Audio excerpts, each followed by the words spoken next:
Hey, I'm Seth Andrews. I'm host of the Thinking Atheist radio podcast. I want to wish you and yours a very Merry Christmas. Now, that might seem odd to some people. Why would an atheist say Merry Christmas? In fact, why would an atheist celebrate Christmas at all? It's Christmas, and atheists don't believe in Christ, right? Do you enjoy Thursdays? I mean, have you ever enjoyed a Thursday or maybe done something special on a Thursday? Have you ever participated in Thursday? Well, does that mean that you honor the Norse deity Thor? Because that's where we get Thursday from. It's actually from the Old English Thor's Day. It's Thor's Day.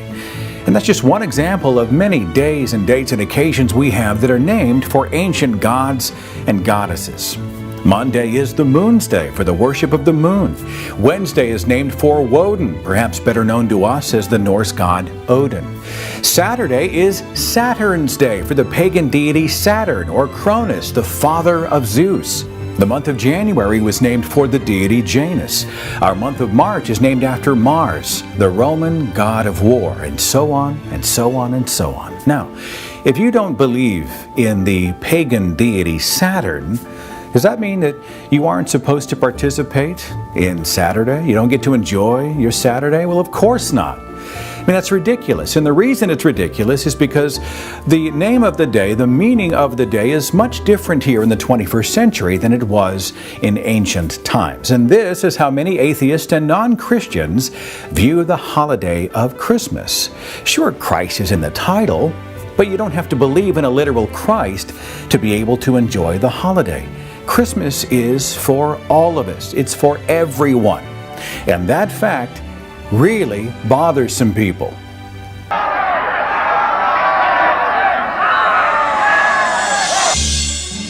Those are the annual screams of protest about the war on Christmas.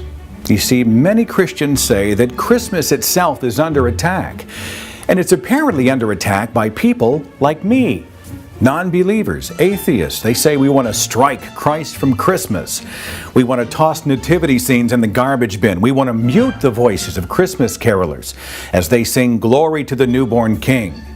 We want to suck the joy out of the whole month of December and force everybody to unplug the Christmas lights and cancel the pageants and destroy everything with the baby Jesus on it, creating absolutely no joy to the world.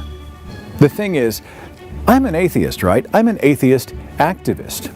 And I'm supposedly on the front lines of this war on Christmas. And I have no idea what they're talking about. I've talked to atheist activist friends of mine. They have no idea what they're talking about.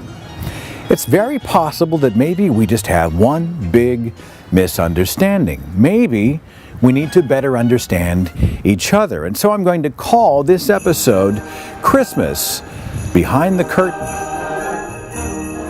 Now, if you are a Christian and you believe in a literal baby Jesus and you celebrate this holiday religiously, cool. But hang with me here for just a few minutes, because there are some things about Christmas that you might find hugely surprising. I know I did when I learned them the first time. For example, Xmas is supposedly an attempt to X Christ out of his own holiday, right? We've heard this for years and years.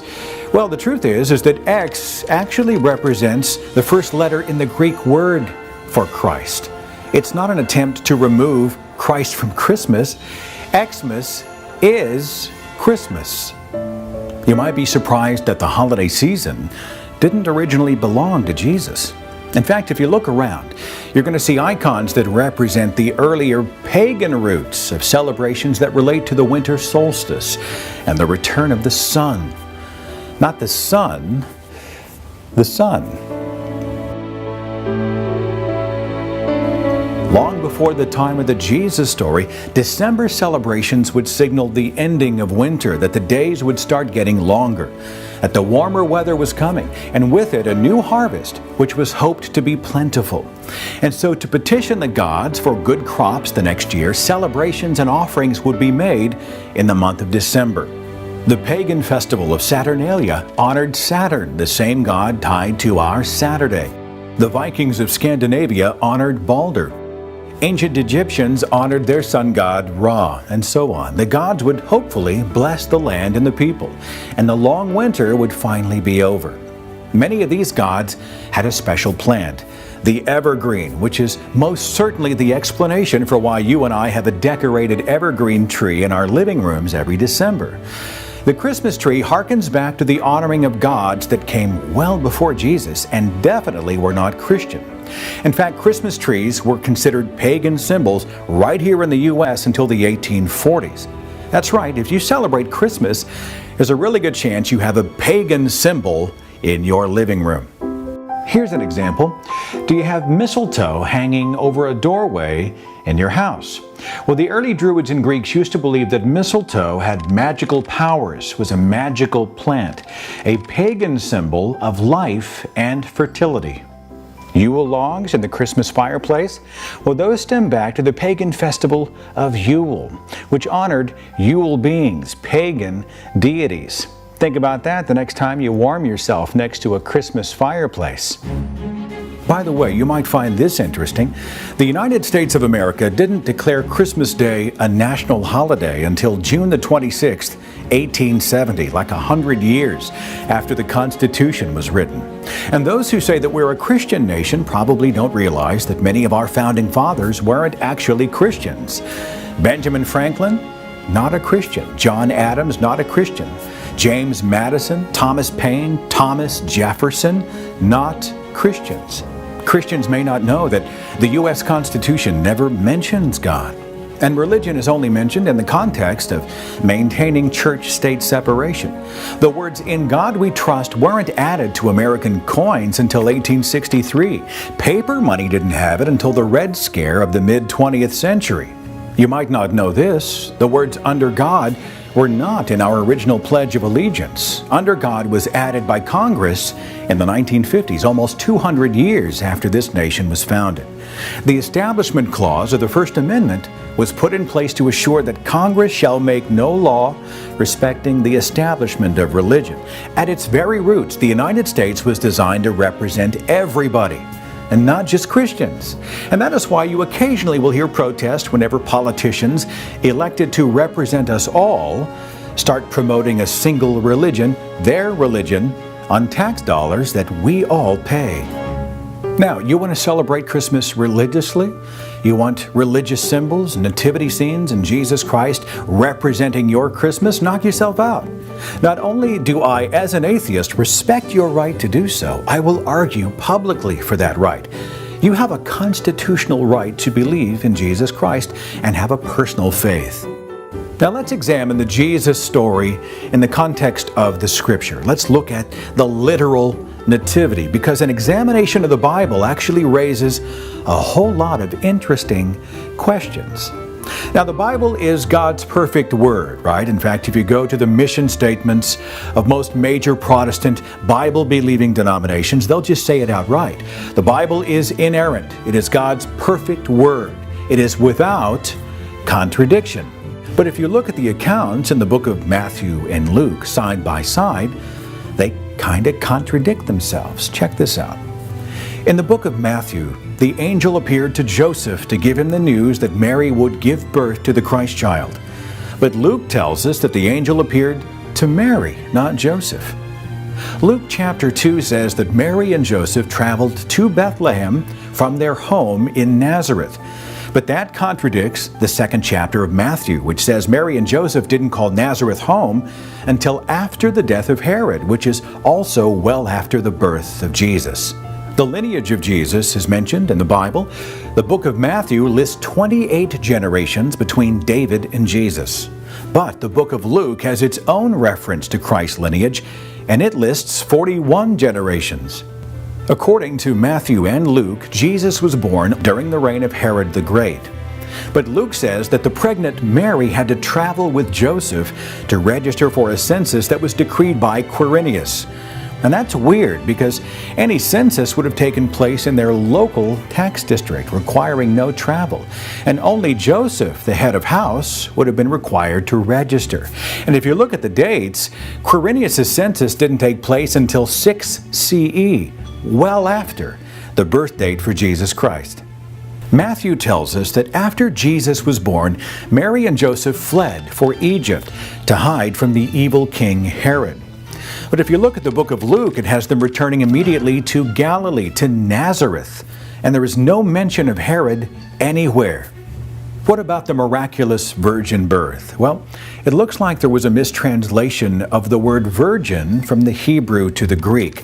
The Hebrew word alma does not mean virgin. It means a young woman of marriageable age. By the way, several pagan gods which predate Jesus were also said to have miraculous virgin births, like Perseus and Romulus.